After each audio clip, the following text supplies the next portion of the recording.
Good evening, everybody. I think more or less everybody is here who's not still waiting outside, can still understand me, I hope, if I talk loud enough. My name is Stefan Müller. I work for the Central Council of German, Sinti and Roma, and together with my colleague Sarah Reinke from the Society for Threatened People, we are going to moderate this discussion. Due to the limited time we have, I try to be brief, so sometimes I like to talk, but I will try to limit myself. The panel discussion today should demonstrate that Roma, despite persecution and genocide, were or are not only victims, but they're active fighters for democracy, human rights and justice too. And with regard to Ukraine, that they also contributed over centuries to the culture or to the Ukraine in general. In our discussion today, there should be, on the one hand, a focus on the full-scale invasion of Russia since February 22, and the role of Roma in it, in the defense of the country, but also the role of the Roma when it came to the time of the Second World War, when they were also defending the country against Nazi Germany. Another perspective should be also how to preserve Romani heritage in Ukraine today. We had, a few days ago, Janusz sent me a video with a statement of a former advisor to the Ministry of Internal Affairs in Ukraine and a former advisor to the President's office in Ukraine, from a discussion on a YouTube channel. The host on the YouTube channel was a current advisor to the Ministry of Internal Affairs. And Mr. Andrushev, so he's the former advisor to the President and the former advisor to the Ministry of Internal Affairs, was saying in this discussion, if you are a draft dodger who consciously fled, then you don't have the right to call yourself Ukrainian. You are a gypsy. Such a statement, taking into account how many Roma are fighting for Ukraine, sacrificing their life and their health, is really, it's outrageous. It's also outrageous that it has been made in a discussion on YouTube with a current advisor to the Ministry of Internal Affairs. As long as we have statements like this, and as long as statements like this remain unsanctioned, there is still a long way to go until Roma are really integral parts of Ukraine, and their contribution to the country is fully recognized. With this brief introduction, I would like to introduce first Maxim Eristavi, who will not be only a panelist, he will give us a kind of a few minutes introduction to our discussion today, and afterwards we will have a round of questions to the panelists. And at the end, hopefully, if we find the time also, it will be time for you to ask questions or to give comments. With this, I will give the floor to Maxim. Thank you. Thank you so much. Well, first of all, thank you so much to ARCA and Institut Pileckių and Vice for this incredible honor on inviting me. Natalie reached out to me and said, you know, you have to come and tell the story that I told her once that I never shared in front of actual real people. So I'm going to be a bit nervous about it, incredibly nervous, but apologies in advance. But she said that might help to maybe a bit give a focus of today that we might find useful. So I'm a Ukrainian-born journalist, and my primary focus is on Russian colonialism. I'm the author of the Russian Colonialism 101 guidebook that basically describes a serial pattern of behavior by Russia throughout several centuries, a serial pattern of colonial behavior. And in that book, we don't feature that many stories because we wanted to focus just on invasions of the last 100 years, and it was 48 of them. And despite all of that, I'm, as a journalist who's been covering this for over a decade, I still learn every day lots of new stuff, unfortunately, what Russia done to many people, colonized people. But today I wanted to share an essay that was actually part of the project that sprang out of this book, the Volia Hub Storytelling Hub. And if you don't mind, I'm gonna just read it once again because I'm a bit nervous about it. So Ukraine's Roma population is approximately 400,000, roughly 1% of the country's. However, according to recent polling, around a quarter of the Romanian Roma say they have family members fighting on the front line, most as volunteers. So why would one of the most discriminated minority groups in Ukraine be so eager to put their lives on the line for a free Ukraine and against Russian imperialism? So I want to share a story for you that might partially explain it. The Ukrainian resistance against fascism and colonialism, both its Western and Russian forms, dates back generations. And the history of Ukrainian Roma fighting back against the colonial invaders, whether in 1945 or 2024, is integral to this story. However, it's also one of the least known. When I was putting together the Russian Colonialism 101 guidebook, I focused just on one aspect of Russian colonial expansions, invasions of states and peoples that managed to declare their sovereignty. But I was also shocked to learn the stories of so many nations that were colonized or wiped out by Russia before they even had a chance to exercise their self-determination rights. The story of the Romani nation is one of them. This is that month of the year when you hear "never again" all over Europe. Specifically on today, the day like today, May 16th, we mark the Romani Resistance Day. This is the annual anniversary of the 1944 uprising when over 6,000 Roma stood up to the Nazis in the Auschwitz-Birkenau genocide camp. They delayed their mass slaughter by fighting off the soldiers sent to take them to the gas chambers. The story of the Romani defiance highlights still a little-known chapter of World War II, the Romani Holocaust, when Nazi Germany murdered up to 1.5 million European Romani people, or almost 2/3 of them. These are the stories we have only started learning at the mainstream level. The oppression of Roma under Russian colonial rule was no match to that genocide, but it's also barely researched or talked about. So as we mark the Romani Resistance Day and also the Victory Day, I often think about my grandfather, who passed away over 3 decades ago. He served with the Soviet Red Army in tank troops, helped to liberate Poland, and was among the Soviet troops entering Berlin in May 1945. So for several years, together with other Ukrainians and Belarusians, he heroically charged ahead at Nazi Germans while Moscow military command was hiding behind their backs and intentionally using them as cannon fodder. In one of the massive tank battles in Western Ukraine, my grandpa's tank gets hit. The command doesn't care if he's dead or alive, and they just leave him behind to burn alive. So out of nowhere, Ukrainian resistance fighters from the UPA guerrilla movement appear. At that time, they would fight both Russian and German colonial occupations. So they take him in, help him recover, and nurture him back to life in a resistance camp. And after several days, they let him go to rejoin his Red Army unit to continue the advancement toward Berlin.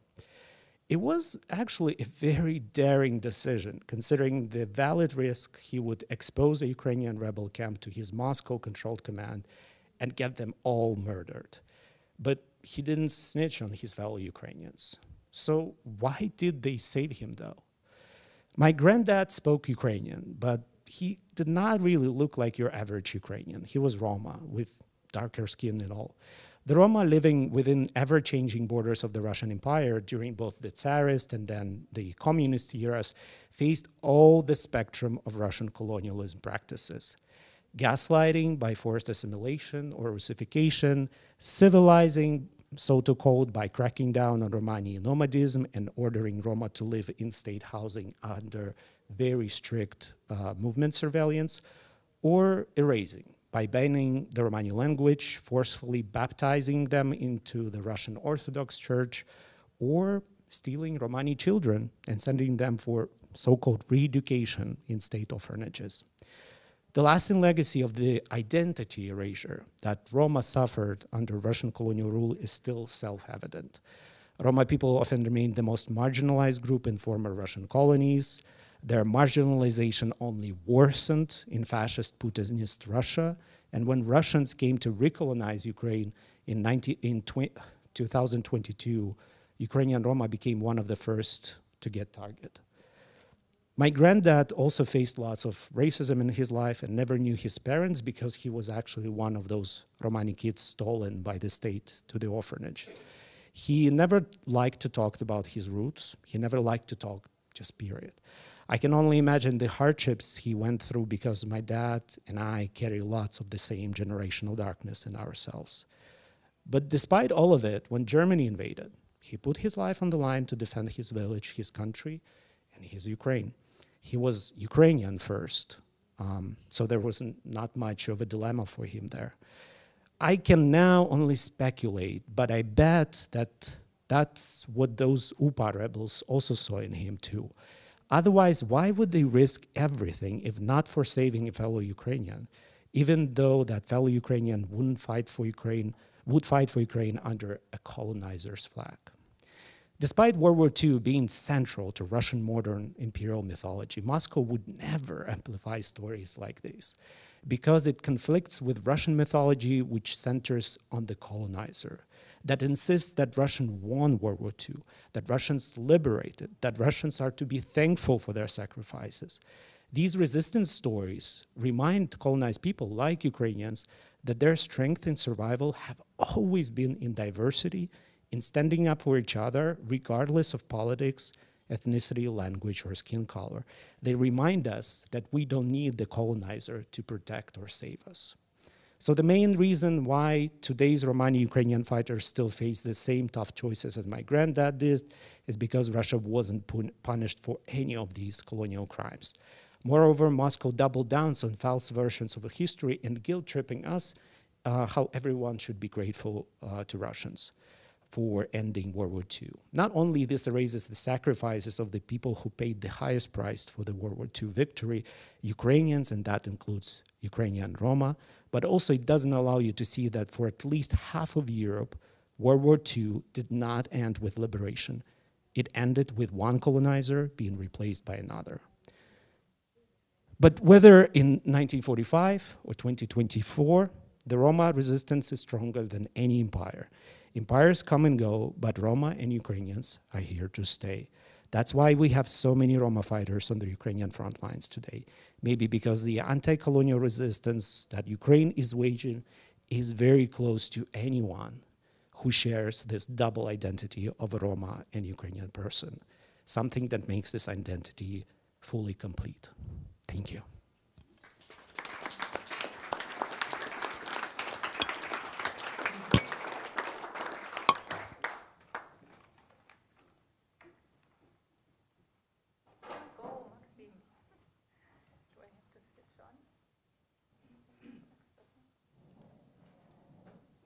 Thank you so much. Is it working? Yeah? Okay, thank you. Thank you so much, Maxime, for sharing this text and the very personal story.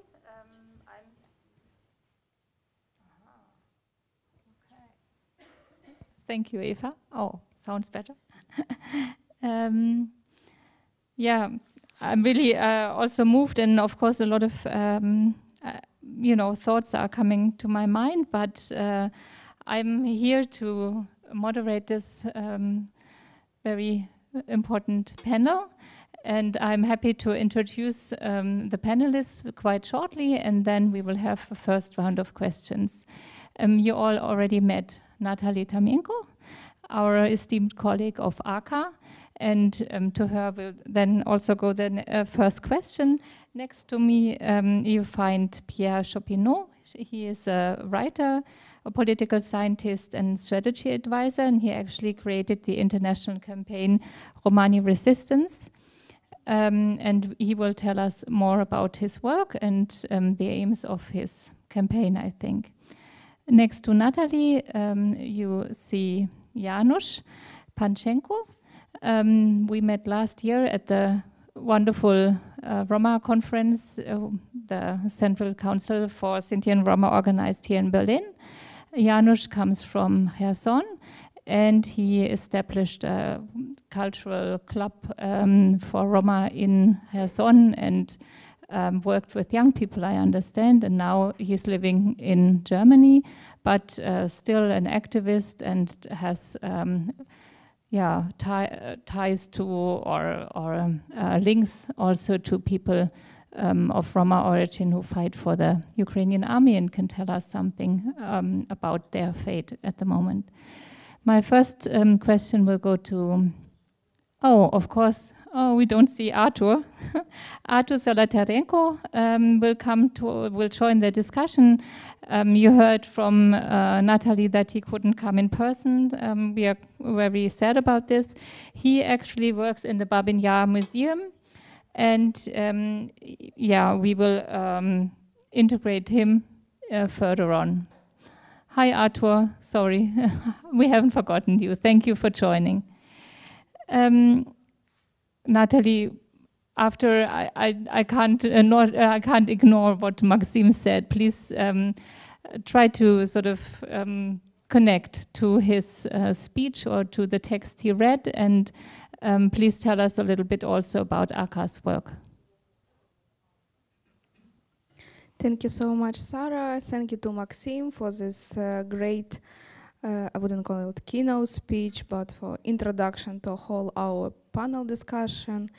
I can tell shortly what Arka has been doing for many years of activism. I mean, we are mostly all Roma and pro-Roma youngsters who gather together to protect the human rights. Roma rights are human rights for us, and since 6 years already, so we are doing that. Since the beginning of the war, our full-scale invasion, let's say so, because the war is already continuing for many years, but for us, as far as we are based in the central part of Ukraine, we felt it fully just since the beginning of the full-scale invasion. And for us, it was a difficult period when we had to accumulate our forces and do it to networks from abroad, Roma civil society. They helped us and they guided us, because we were like scared kids who didn't know what to do and how to help our families. And we grown up a bit. It's already 3rd year of the war. And now we are strengthening the civil society. So the youngsters who went abroad, now we are connecting them, we are making this network, we are strengthening them on places where they are based right now in different European countries. And there are main topics that we are working these days. I don't know how much time I have. Sarah, just stop me. Education. Education for children and youth, essential. Since the beginning of Corona and then continuation of the war, our children, Roma children, are a very vulnerable group. It's a generation that will be with a lower education level, who unfortunately will have also then consequences, that they will not be able to access job market, and so it's a real issue. And I can stop right now on this. Yeah, maybe then we can pick up later. We are very glad that we already work together, and there is this beautiful Ukrainian platform for recovery, I think, no, reconstruction, and we had a panel discussion there where you also stressed like the need for assistance in education matters and job opportunities for people who are now in the IDP camps, for example. We come to Artur. I hope you hear us and can join. Artur's father actually started the initiative that led to a wider recognition of Roma as victims of the Nazi genocide in Ukraine. Arthur, you yourself, you work now in Babin Yar. Could you tell us about your work there and the impact the war has on the situation in Babin Yar and maybe also on your work? Добрий день всім. Hello, everyone. Дякую за запрошення. Thanks a lot. Thanks for having me here. Щодо питання вашого, я As можу for your розповісти question, таку історію, що в I can tell you a 91-му story. році, Back in коли Україна стала 1991, незалежною, when Ukraine got its з'явилася independence, така ідея, there was an idea, an initiative of my father пам'ятний знак to Ромам, put a нацистського memorial терору, sign тому що там as for the Roma who were victims of Nazi terror. This idea emerged because this was the first monument for Roma as victims of Nazism all over Europe by then. Таких зі сторони держави не дуже And the state reacted not very beautifully що ми хочемо поставити саме Ромам. because we wanted to dedicate this memorial to Roma because we were stigmatized as a nation. And unfortunately, there are cases of such behavior. But this is a long story. I can really spend a long time telling it. But keeping it briefly, we were fighting against the resistance for, I suppose, 23 years. And then I inherited this idea from my father, and I picked up this work. And then I started working for Babin Yar. We didn't have any memorial in Babin Yar by then, but only back in 2008, this venue was recognized as a venue of memory, remembrance. And then we were able to put this memorial, this monument by architect Roman Ignatchenko, who is also of Roman origin. And now this monument is already there, thank God. And Roma come there on April 8th, and they can devote their thoughts to their countrymen. As for today's war, as to Russia's full-scale invasion, I can tell that it affected our venue a lot because a Russian missile hit our venue twice, and there were splitters of the rocket. So we are now currently thinking of installing a shield to remember the fact that the Russian rocket hit this place, and there were 6 people who were killed by that rocket. They were just people passing by who were just walking by, and they got hit. Sometimes the Russian drones are getting hit over our place, and we are also getting the splitters, and we're gathering them for the sake of memory. We have an idea to bring our exhibition to Lithuania, but it is now really difficult to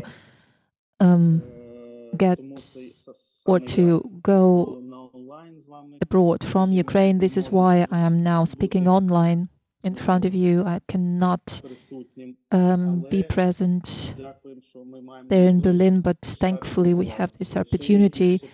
If you have any other questions, I will be happy to address them. Yeah, thank you so much, Artur. I think in the second round, maybe, and also from the audience, some questions will come up. Some of you might have read about the bombing of Babin Yar or the hit there.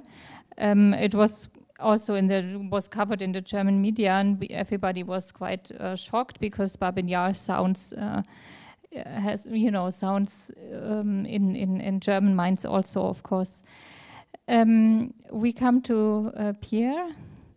We are very happy to have you, and I think that you have a very broad and international view on the situation of Roma in Europe, in France, but of course also in Ukraine. Your campaign, Romani Resistance, aims at reforming the memory practice of the Roma and the modalities of their political engagement. That's what I read in the website. So could you tell us a little bit how this work looks like, and also maybe share your view on the situation right now of Roma in Ukraine, and maybe also have an idea what we could do, what needs to be done from European civil society perspective, which we are all part of. Yes, thank you very much. I would like first to thank very much Arka for this invitation today, because I'm very admirative of the work you do in the context that is your context now mainly. And also to be in this place which has a certain meaning for me and the work I do. I will maybe say a word later. This Pilecki Institute and the figure of Witold Pilecki, that is very important for the Romani resistance story as well. So just to say a word about this Romani resistance initiative. So as you said, I'm a writer, so my work is to tell stories. And I'm also a political grassroots organizer, which is a work about building power when there is a need of power. And there is a need of power where there is a need of justice. And among Roma communities in Europe, there is a strong need of justice, and there is not justice without power. So telling stories and trying to build power is the reason somehow why I started with some friends this campaign of Romani resistance maybe 10 years ago, in a context that was very different from now.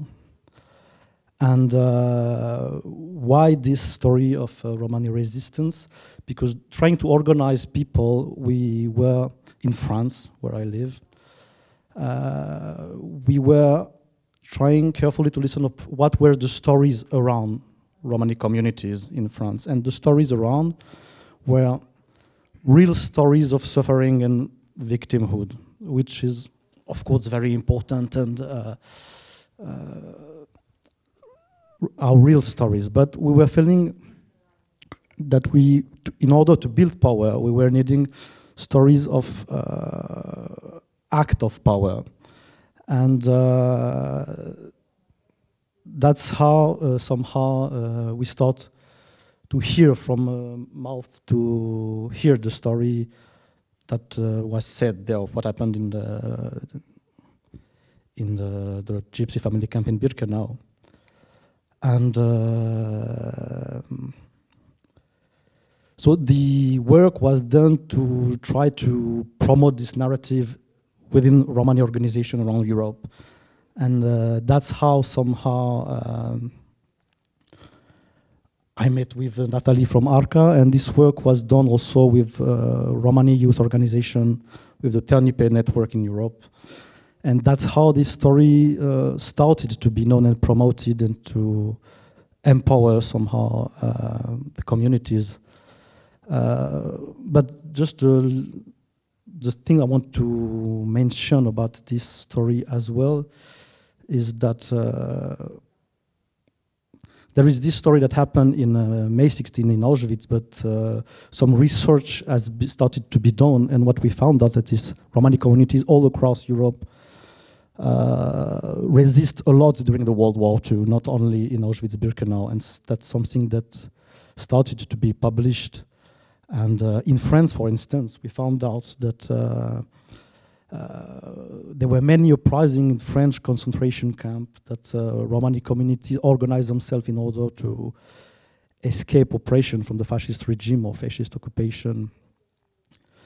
And after the war, this was not recognized as a participation in the national history. And so that's why now this work that you are doing now is very important to tell the stories that of the participation of Roma in the fight now in Ukraine. And maybe I can say a word about that later, but yeah, the point about Witold Pilecki was that when starting to research about what happened concretely in May 16 in Birkenau, we found out that there was something that usually people doesn't know, that we don't know, that there was several resistance organizations in Birkenau. And when I personally discovered the existence of this Witold Pilecki that entered the camp voluntarily in order to organize the resistance in it, that was something very impressive that has to be remembered. And just to finish with that thing, that probably when the story was told by Jonathan Mack before what happened in the Gypsy family camp, but we need to research more how this resistance was organized together with other resistance network in the camp. And well, I think that's an important point I would like to mention about that. Yeah, thank you so much. I think you put it very brilliantly. When there is a need of justice, there's a need of power, and that these stories you heard were stories of victimhood, but then you really did a lot of research to find the other stories, the untold stories of resistance. And thinking of that, I also think of German remembrance politics. And when I grew up in the 80s, everybody was a victim who was in, of course, in the concentration camps. But I think it's like empowering. And also there's a big need to have like this more differentiated view to recognize these stories. And actually when we had the conference last year here on Roma in Ukraine, we also talked a lot about narratives, how to change narratives, how to influence narratives in Ukrainian society, for example. And maybe you can sort of pick up on this, Janusz. You worked a lot with Roma in Ukraine, and you are now one person to contact when, for example, a journalist wants to write something about Roma fighting in Ukrainian army. So you are also somebody who, you know, helps stories to travel and thereby influences narratives. So maybe you can tell us a little bit about your work in Ukraine and now your work right now in this respect. Okay, thank you very much. I would like to speak about Roma volunteers movement during the war and Roma who fight in Ukrainian army. And then I will continue this short story in Ukrainian. After the full-scale invasion of Russia in Ukraine in 2022, thousands of Ukrainians took arms in their hands and went to protect their homeland. And Roma were no exemption. Many Romans joined the Ukrainian armed forces. Many Roma became volunteers, even on occupied territories. For example, in Kherson region, which was occupied within the first days of full-scale invasion. And during the occupation, there was a great crisis because of the occupation and the invasion. In the first days after the invasion, there was no food in the groceries, no medicine in the drugstores. People had no means of survival and no money. Even those who had some money recognizes that money meant a different thing under occupation, because you have money, but there's nothing to buy. There's nothing to buy in the groceries and in the drugstores. And Roma communities was united.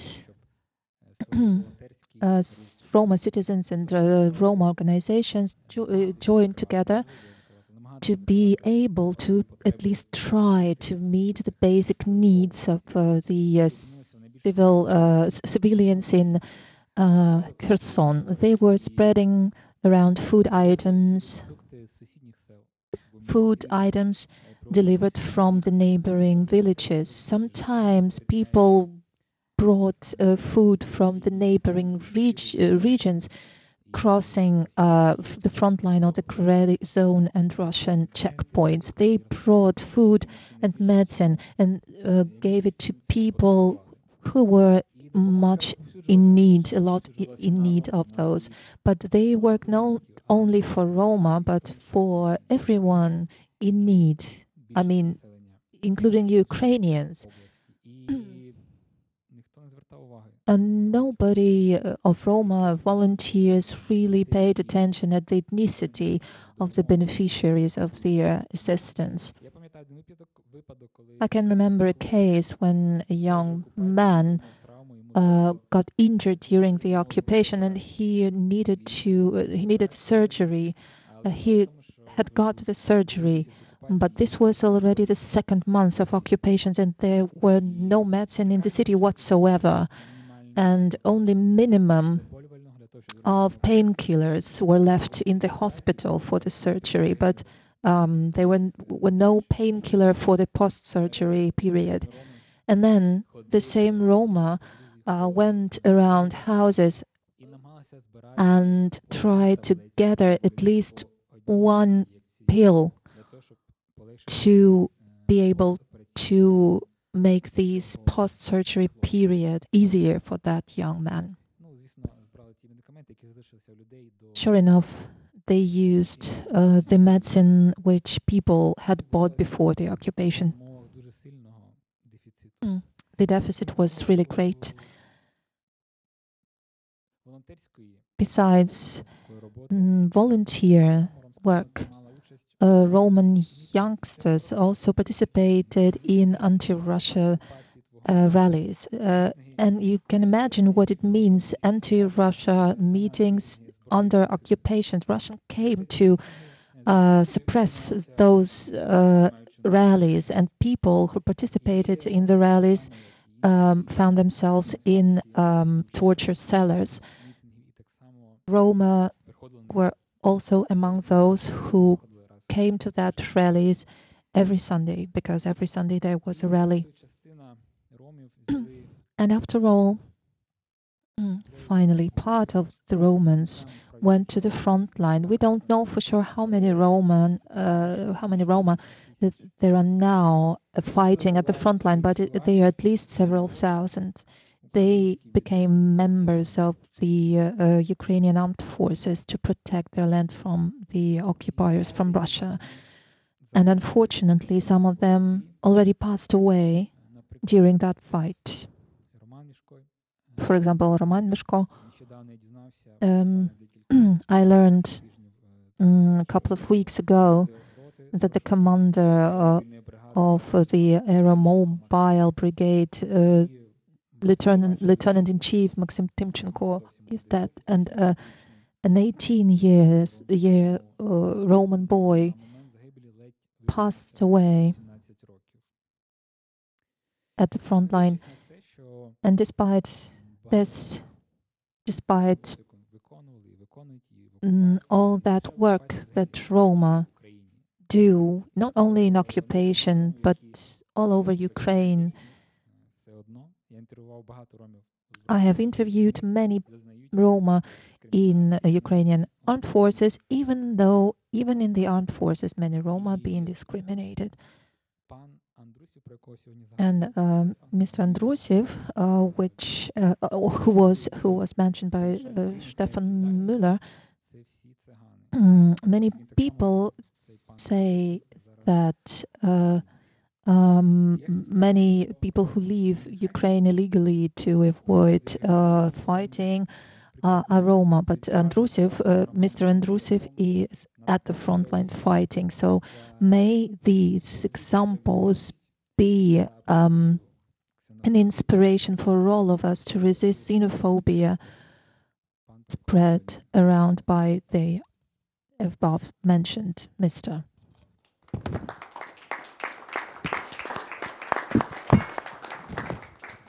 Yeah, thank you, Janusz. I think you were very much to the point, and actually also brought like this war situation very concretely here to Berlin. Yeah, now we have another round of questions. Actually, Ukraine, you know, says it fights for democracy. The land or the state wants to be part of Europe. We are here in Europe. What kind of a pressure would we need to put on Ukrainian government, on Ukrainian also society maybe, to fight against this anti-Gypsyism, which is so, in everyday life of Roma people, plays such a very big part. Do you have any ideas or suggestions? I know there are a lot of laws and concepts, but how can we make sure that your children, your grandchildren won't feel and won't be confronted with this hate against Roma people in Ukraine anymore? Я спілкувався багато з ромськими воєнними. I spoke to Roma soldiers a lot, and their motivation was frequently that their example, the fact that they are fighting for Ukraine at the front line will contribute to changing the attitude towards Roma. But this works not that quickly as we would wish. But still, many people got different perspective on Roma, but the price is very high because these people sacrifice their health, and many of them sacrifice even their lives. So these prices very high.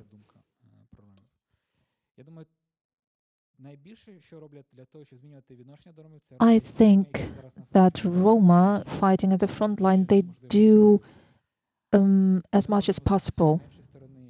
We as civilians, from our side, what we can do is telling their story, spreading around these stories everywhere we can, and be the voice which tells the story of those people. But we must realize that the world cannot be changed within one day.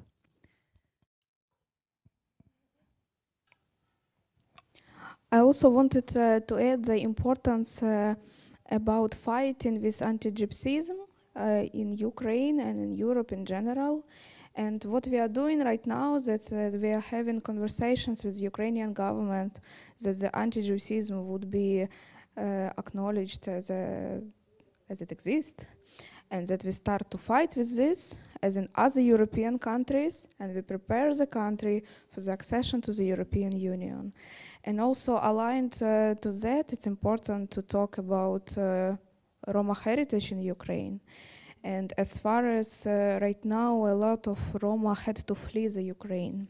What will happen to the heritage itself? If we are not safeguarding it right now during the war circumstances, the communities under this integration quote, they may assimilate. We may lose the Roma culture, the heritage, the remembrance, the memory of our ancestors. And unfortunately, because of the war, the main aim of the government and country to protect the life of people, to protect the territories, and culture, heritage is something, the least ones, that right now is being talked about. But unfortunately for us, for the community with the unique culture that has to be, that preserved the culture for many centuries despite of persecution, genocides and wars. For us it's very important to talk about this right now, and what do we do? Who pay attention for this? Who talk what is Roma heritage? And from my perspective, academic knowledge, that's Roma who should be talking about their heritage. That's not about white supremacy. Others who are telling what is our heritage, because that's a bit already outdated approach. Okay, thank you. Maybe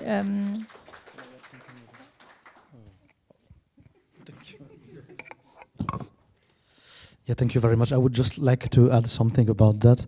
What can we do from outside? I think we have to remember also, like 20 years ago was the war in Kosovo, and the way European government and European Commission managed the crisis of Roma refugee, I think, is an example of failure.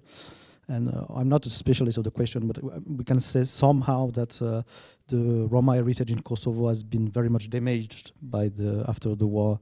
And 20 years after that, one thing is new is also that Roma civil society, European Roma civil society, has somehow built power. Not enough, probably, but I think we have to Roma organization in Europe has to bring support, strong support to Roma Ukrainian organization. And somehow it has been done a little bit, because at the beginning of the crisis, I remember, and I participated myself in some meetings where we tried to fund money to support your organization or other organization. That's some kind of power. And also what is happening in Ukraine in somehow is important for all European countries, because it's in its confrontation with Russian nationalism and Russian neo-fascism. It's some kind give a new meaning of the European values, and I think European civil society has to show that the challenge of integrating Ukrainian Roma in the narrative of what is happening now in Ukraine is very important for all European civil society. So probably European Roma organization has to lead the European civil society to support strongly Roma Ukrainian organization.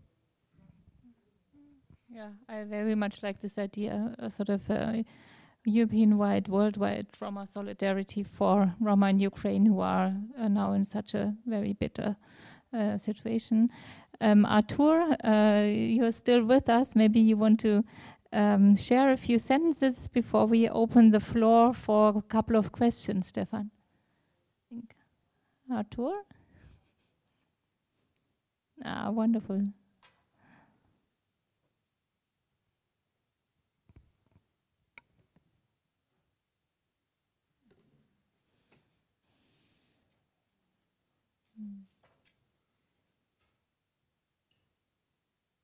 Can you hear us, Artur?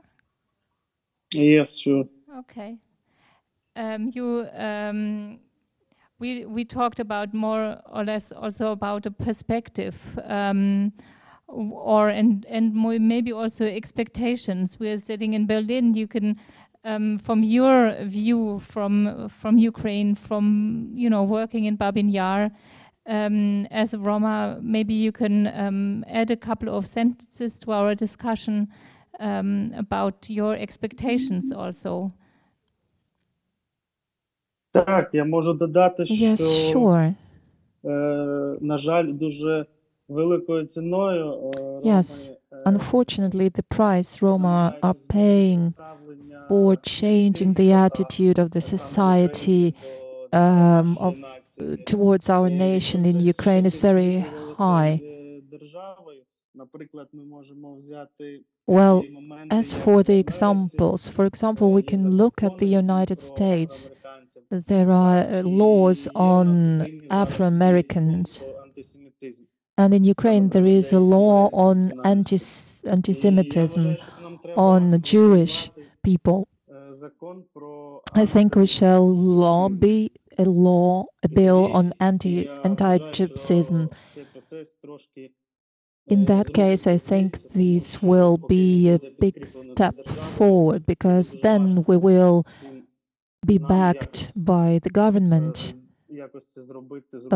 Coping with that on our own is too complicated, and fighting against that negative attitude in our country is not easy.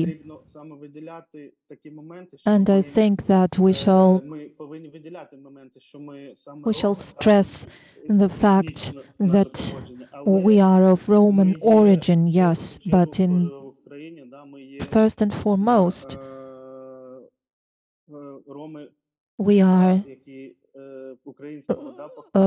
Ukrainian Roma.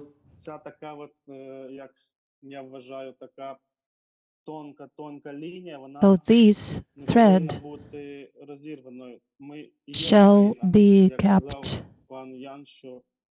As Janusz said, many Roma are now fighting in the Ukrainian armed forces.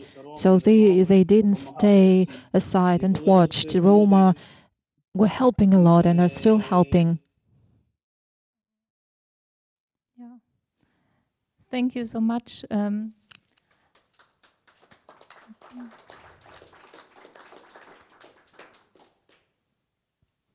Not good connection. I didn't hear you.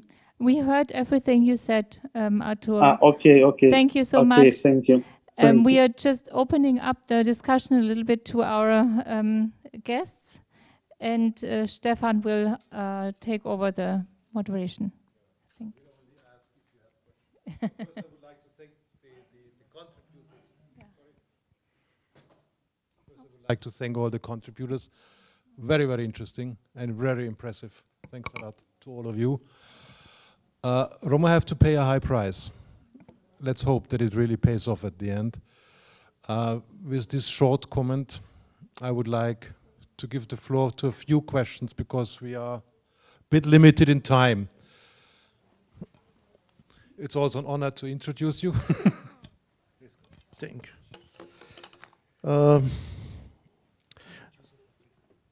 My name is Hristo Kychukov. I'm a professor of Romani linguistics at the University of Silesia in Katowice, Poland, and I live in Berlin. And I'm a director of the Roma Center for Intercultural Dialogue here in Berlin. I would like to say some words, some comments about the words which Janusz and which Natalia were saying. It's not a question, rather a comment. It's very important that the Roma heritage should be preserved for the future generations. And it is important to be known, to be the next generation to have the Roma heritage, Roma language and everything. But from other side, it's important that the Ukrainian society should acknowledge officially that the Roma are fighting for Ukraine together with Ukrainians. For the time being, this is what I observe, and I have a lot of friends from Ukraine in different universities, and I know some people, they are people with at least university education. This is what we are calling anti-Gypsyism. I was shocked when there was a discussion among some Ukrainian friends about the Roma who stole the tank. And my expectation was that, they will be proud, they will be happy, they will be admiring the Roma for this act, because actually the Roma did it in order to save the village close to which the tank stopped. But for my biggest surprise, negative surprise and shocking, the comment which I heard from a Ukrainian young man around 30-something, 40, with university degree, was that, don't think like that. If the gypsies stole the tank, they stole it because for their own benefits. They will cut it and they will sell it like a scrap. I said, yes, but at the same time, they are going to the front, they are going to fight, they are going, they are doing that because they have some benefits from it. So in the opinion of the Ukrainian society, I don't say 100%, but most of the Ukrainians think that if the Roma participate in the war, they have benefits. They don't see like Roma are fighting for their own country, Ukraine, and for our country, Ukraine. So still, this, even in the wartime, this negative attitude and hate speech towards Roma exist, unfortunately.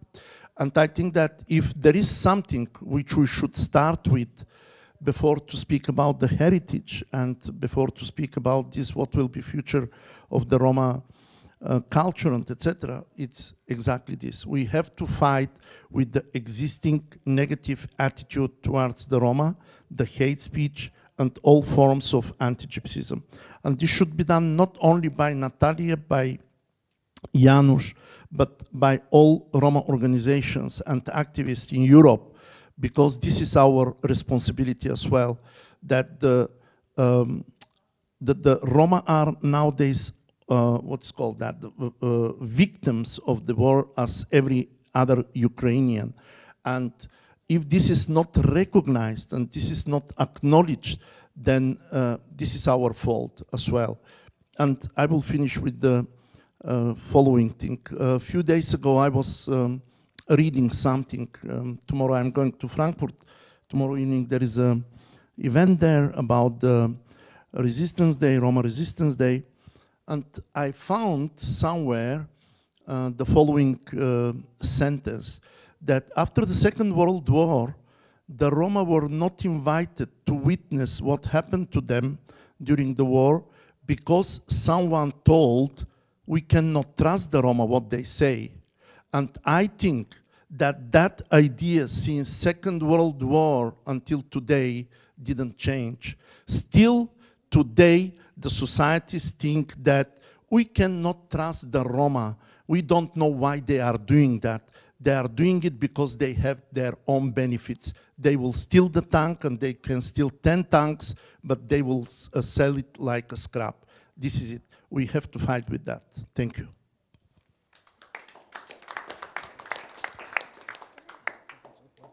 Thank you, Christo, for that. Very important points. Natalie wants to say something, but I would like first, if there's another comment or question from the audience. I see one, and then we anyhow are running out of, no, two. So we would have two comments from the audience and questions, and I will give Natalie the floor, yeah? Yeah, so I'm Nancy Duplessis, and I've been following Roma issues for a number of years. And I was in Babin Yar in 2019 where I saw the Roma part, and I was very impressed. The fantastic photographs, it was really very moving. I am asking about how the Roma are fighting. Are they organized, or are any of them organized in a brigade? As I heard that some gay people, gay men, had organized in a brigade because they thought that that would help refute some or overcome some prejudice? Or are they fighting as individuals with the idea that, well, when somebody finds out that I am Roma, after they've seen me fight valiantly, they will change their idea of Roma? Thank you. Let's have first the last question, and then Natalie and Janusz, yeah? Okay, thank you for your question. Roma. You know, democracy is all about diversity, but there's a definite amount of diversity that people can accept, and with the Romas, it's a lot more than that minimum. So the first thing probably is the non-Romas should know much more about Roma culture, the religious practices, where they come from, because they don't come from Europe. They are very different. So that this difference is not only accepted, but that it is seen as a plus for our democracy. Thank you. Then, first I would like to give the floor to Janusz, and then we would have Natalie at the end, and she also would give the closing remarks with that.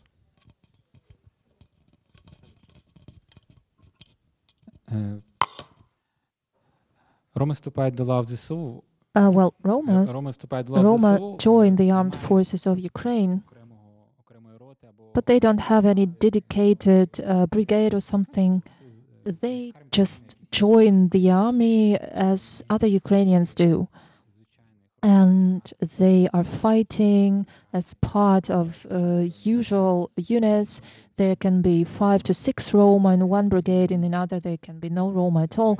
So this is just regular. But how do they represent them as Roma? I asked one of the military servant, so how it happened that people learned that you were Roma. He said, I didn't say anything. They realized it by themselves because I'm like a little bit dark in my skin.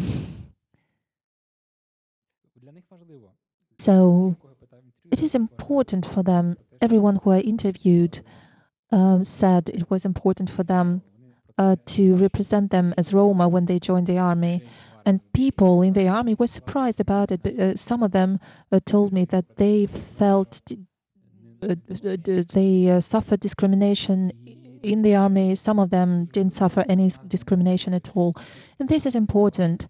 And this is very important for them to represent themselves as Roma. And this is a surprise for many people, especially for some people. In the beginning of the full-scale invasion, other soldiers from other brigades came to see a Roma who voluntarily joined the armed forces of Ukraine. I will try first to give some small reflection about the heritage, and then I will try to make closing remarks. I was not aware of that, but I will try my best.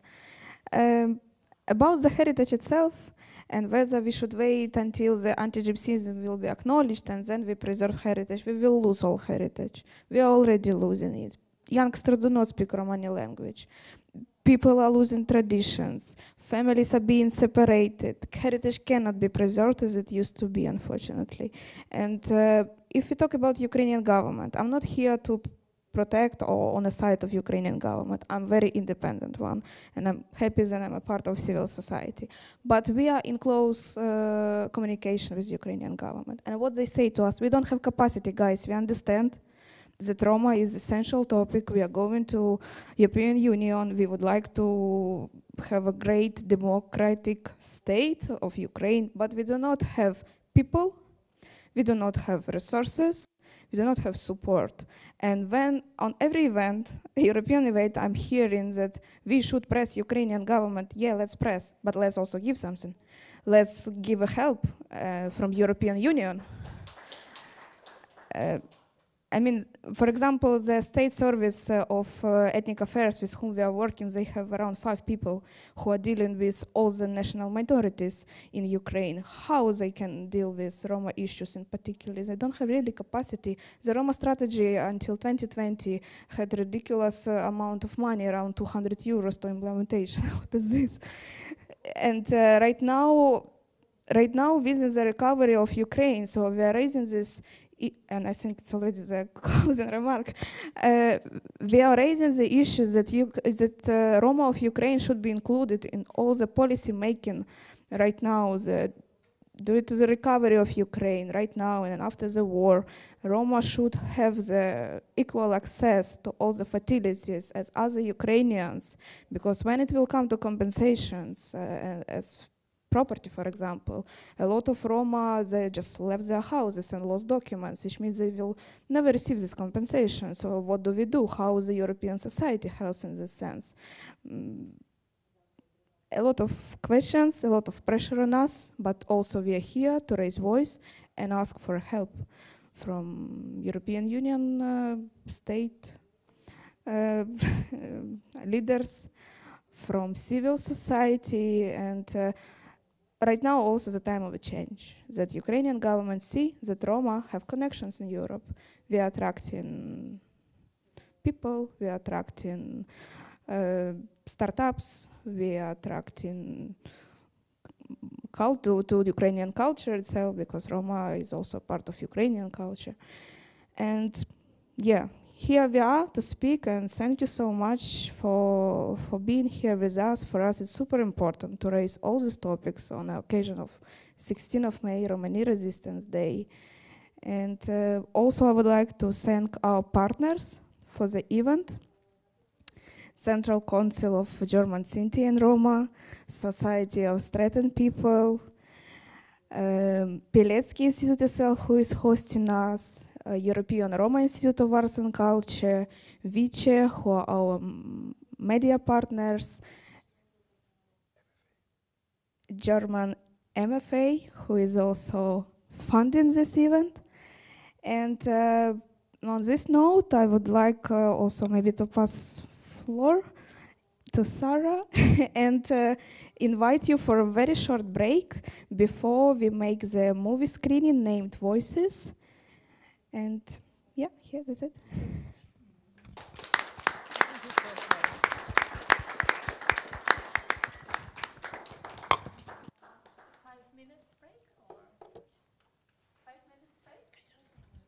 Thank you so much for joining again after this small break. And we are finalizing our event with the movie named Voices. And I would like to give the floor right now to Volodymyr Yakovenko, Executive Director of ARCA organization, who will tell us more about the movie production and the project in general. Всім доброго вечора. Чи чути мене добре? Good evening, everyone. The question, if you hear me good.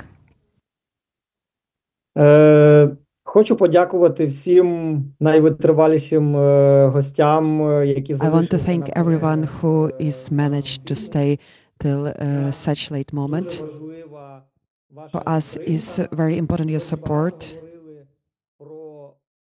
We talk a lot about Roma community in Ukraine, about how it's important to raise the question how important is to support Roma community in Ukraine, that they are heard and that you are here. We see that this topic is also important for you and that we are not alone in the fight.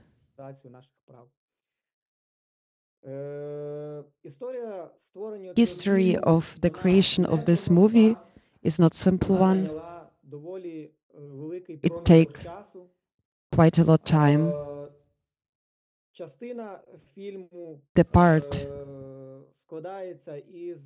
The movie is collected by the storytelling of the people who survive.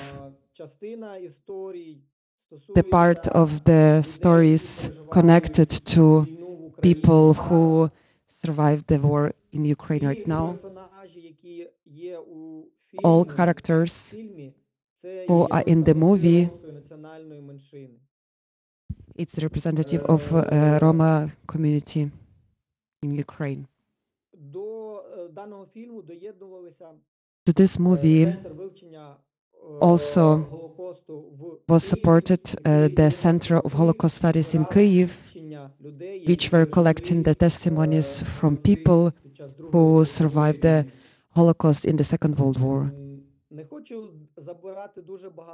I don't want to take too much time because I understand that it's quite a late time, and to see the movie it will also take some moment. But I want to say that you in Europe also go through a difficult period because the actors who participated in the shooting in this movie, they came from the different parts of Ukraine to Lviv. And movie was recorded during the alarm siren in Lviv. So this work was not quite simple. I hope and we hope that you will enjoy this movie,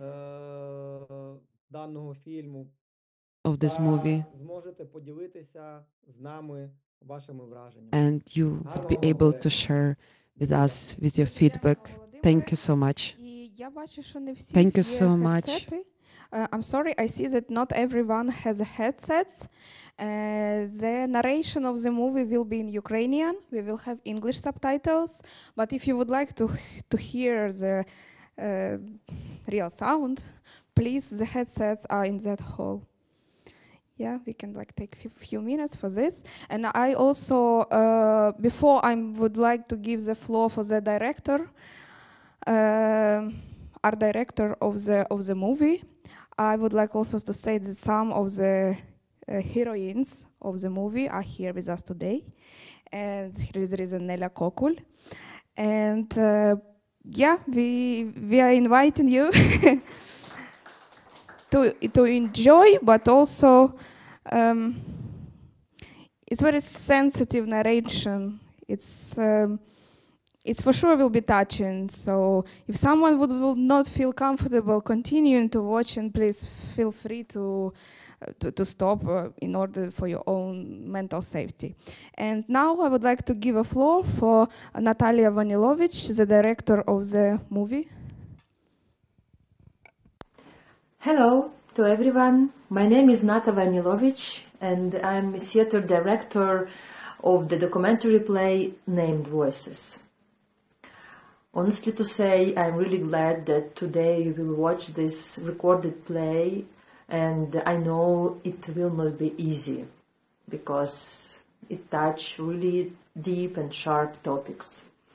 So if you have never watched the documentary play, I just briefly tell you what it is. So we collect stories from the people, from those who live now, from Roma community, and also some stories from the survivors of Roma genocide. It was 100 years ago, almost. And take these parts of their stories directly, the way of the speaking directly, like quotes from the big stories, and then make a scenario, and then you will watch this play. I worked with my colleague Tamara Nauk, and we did it together with 6 brilliant people. They're not professional actors, but some of them are from Roma community, some of them not, but we are friends from one circle. And each of them had the story of one person from Roma community, and this person will tell about the life experience during the war, how Roma people survived during the war. And also you will see fragments from the survivor stories. Of course, it will be art, in artistic way done, especially because it's on video, not in live, but still, I cannot wish you to enjoy this process, but I really wish you to stay in deep contact in what you will see and with your feelings, with your body. Please, you can cry, you can smile sometimes, and I really ask you after to discuss, to speak about this. If you have possibility, please come together after a short break and speak, or grab a person to speak about to share about your stories.